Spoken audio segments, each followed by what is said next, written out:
News 42 Kannada.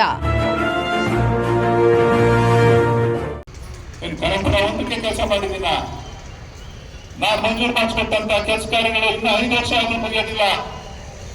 ರಾಮನಗರಕ್ಕೆ ಇರ್ಬೋದು, ಚನ್ನಪಟ್ಟಣಕ್ಕೆ ಇರ್ಬೋದು, ಕುಣಿಗಲ್ಗೆ ಇರ್ಬೋದು, ಆನೇಕಲ್ ತಾಲೂಕಿಗೆ ಇರ್ಬೋದು, ಬೆಂಗಳೂರಿಗೆ ಇರ್ಬೋದು.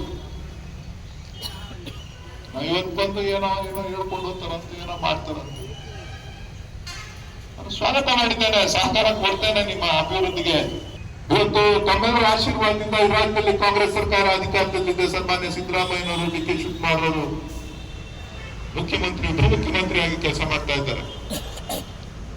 ನಾನು ಒಂದು ಮಾತನ್ನ ಈ ಸಂದರ್ಭದಲ್ಲಿ ಹೇಳಲಿಕ್ಕೆ ಬಯಸ್ತೇನೆ. ನಾನು ಏನು ಮಾತನ್ನ ಕೊಟ್ಟಿದ್ದೇನೆ ಆ ಎಲ್ಲ ಕೆಲಸ ಕಾರ್ಯಗಳು ಕೂಡ ಅವರ ನೇತೃತ್ವದಲ್ಲಿ, ಡಿ ಕೆ ಶಿವಕುಮಾರ್ ಅವರ ನೇತೃತ್ವದಲ್ಲಿ ಈ ಜಿಲ್ಲೆಯಲ್ಲಿ ಸಂಪೂರ್ಣವಾಗಿ ಅಭಿವೃದ್ಧಿಯನ್ನ ಮಾಡ್ತೇವೆ, ಅದಕ್ಕೆ ಕಟಬದ್ಧರಾಗಿದ್ದೇವೆ ಅಂತಕ್ಕಂಥ ಮಾತನ್ನ ಈ ಸಂದರ್ಭದಲ್ಲಿ ಹೇಳಲಿಕ್ಕೆ ಬಯಸ್ತೇನೆ. ನಿಮ್ ಜೊತೆಯಲ್ಲಿ ಪ್ರಾಮಾಣಿಕ ಸಾಮಾನ್ಯ ಪ್ರಜೆಯಾಗಿ ನಿಮ್ಮ ಕಷ್ಟ ಸುಖಗಳಿಗೆ ಸ್ಪಂದಿಸಿ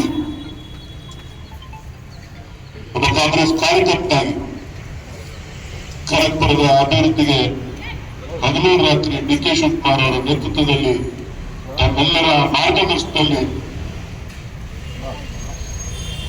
ನಾನು ಕೆಲಸ ಮಾಡ್ತೇನೆ.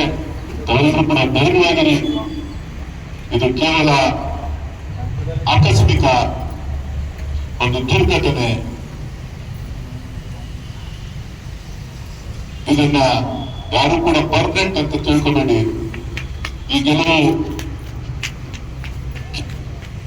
ಇದು ಜನತಾದಳದ ಗೆಲುವಲ್ಲ ಮತ್ತು ಭಾರತೀಯ ಜನತಾ ಪಕ್ಷದ ಗೆಲುವಲ್ಲ. ಇದು ನನ್ನ ಮೇಲಿನ ಆಕ್ರೋಶದ ಗೆಲುವು. ಹಾಗಾಗಿ ಈ ಹೊಳೆಯನ್ನ ನಾನು ಸ್ವೀಕಾರ ಮಾಡ್ತಾ ಇದ್ದೇನೆ. ತಾವೆಲ್ಲರೂ ಕೂಡ ನೆಮ್ಮದಿಯಿಂದ ಜಿಲ್ಲೆಗಳಲ್ಲಿ ಪಕ್ಷ ಸಂಘಟನೆಯಲ್ಲಿ ಜನಸಾಮಾನ್ಯರಿಗೆ ಬೇಕಾದಂತಹ ಕೆಲಸ ಕಾರ್ಯಗಳನ್ನ ಪ್ರಾಮಾಣಿಕವಾಗಿ ಮಾಡೋದ್ರ ಮುಖಾಂತರ ಈ ಕ್ಷೇತ್ರದ, ಈ ತಾಲೂಕಿನ ಬಡವರ, ರೈತರ ಕಲ್ಯಾಣ, ಕ್ಷೇತ್ರದ ಅಭಿವೃದ್ಧಿ ವಿಚಾರದಲ್ಲಿ ನಾವು ನೀವೆಲ್ಲ ಸೇರಿ ಒಗ್ಗಟ್ಟಾಗಿ ಕೆಲಸ ಮಾಡೋಣ. ನ್ಯೂಸ್ 42 ಕನ್ನಡ.